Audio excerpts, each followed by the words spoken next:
Assalamualaikum and hai semua, nama saya Nurul Syalim binti Datuk Batul dan saya bersekolah di Politeknik Kota Kinabalu dan nomor matrik saya adalah 07TBK 21F 2003 dan saya daripada kelas TBK 1F. Pada hari ini saya akan membentangkan tentang topik mengenai perlembagaan sebagai seri tiang perpaduan.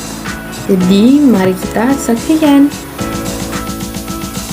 Apakah yang dimaksudkan dengan perlembagaan? Okey, untuk pengetahuan semua, perlembagaan merupakan surat cara yang mengandungi semua undang-undang yang menjadi punca ke semua undang-undang dalam sesebuah negara. Perlembagaan juga merupakan satu set hak, kuasa dan prosedur di mana ia mengawal hubungan antara pemerintah dengan rakyat. Sekiranya undang-undang tersebut dia bercanggah dengan perlembagaan, ia akan otomatik terbatal setakat mana percanggahan itu berlaku. Maksudnya, kalau undang-undang tu dia bertentangan dengan perlembagaan, konsep perlembagaan, ia otomatik akan terbatal tau. Dia tidak dikira undang-undang dan dia akan terbatal pada waktu itu juga sekiranya dia bertentangan dengan perlembagaan. Kita masuk pula kepada tujuan perlembagaan. Okey, yang pertama, tujuan perlembagaan adalah untuk menjadi sumber undang-undang tertinggi dalam sebuah negara di mana setiap individu wajib mematuhi keluhurannya. Perlembagaan yang kedua adalah menjadi panduan mengatur dan menyelaras pemerintahan sesebuah negara. Okey, perlembagaan ini juga tujuan dia adalah untuk menjaga keamanan dan kestabilan politik. Dan seterusnya, tujuan perlembagaan adalah untuk mengawal hak-hak tertentu bagi setiap warga negara dalam konteks perpaduan kaum. Jadi itu yang dimaksudkan dengan tujuan perlembagaan. Seperti yang kita tahu, setiap negara juga memerlukan perlembagaan sebagai garis panduan.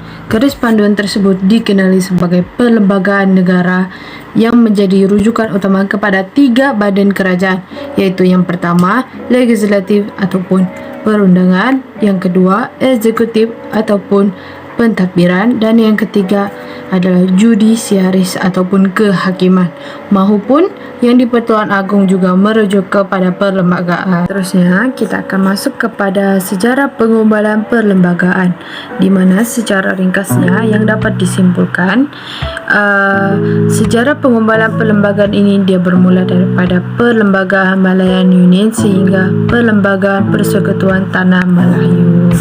Sejarah pengumbalan perlembagaan juga bermula daripada wujudnya sistem pentadbiran yang baru, iaitu Malayan Union yang diperkenalkan oleh British, yang bercorak bagi menggantikan pemerintahan tentera yang diperkenalkan oleh mereka.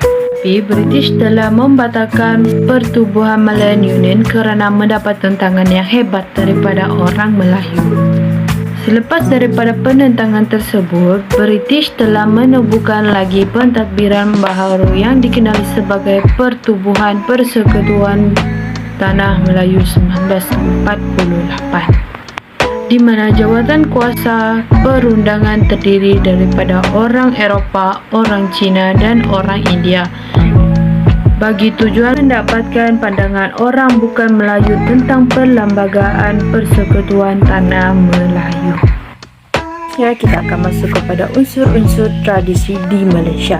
Yang pertama, unsur-unsur yang terdapat di Malaysia ialah institusi beraja, di mana pemerintahan beraja menjadi salah satu unsur yang penting di Malaysia, di mana raja-raja memainkan peranan yang sangat penting dalam menjaga dan mengekalkan adat dan sistem pemerintahan tertua di negara.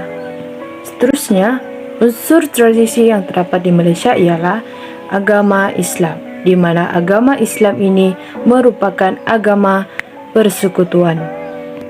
Tetapi agama lain juga boleh diamalkan dengan aman dan damai di mana-mana persekutuan. Seterusnya, unsur tradisi yang terdapat di Malaysia ialah bahasa Melayu, di mana seperti yang kita tahu, bahasa Melayu merupakan bahasa kebangsaan di Malaysia. Unsur-unsur tradisi termasuklah memperuntukkan bahasa kebangsaan. Dan yang terakhir, kedudukan istimewa orang Melayu dan juga Bumiputera Sabah dan Sarawak, di mana ia merupakan tanggung jawab yang sangat besar kepada Yang di-Pertua Agong untuk melindungi orang Melayu dan juga orang Bumiputera, yaitu Sabah dan Sarawak. Sekian itu sahaja video tentang topik yang saya bentangkan, yaitu perlembagaan sebagai tiang seri perpaduan. Sekian, terima kasih.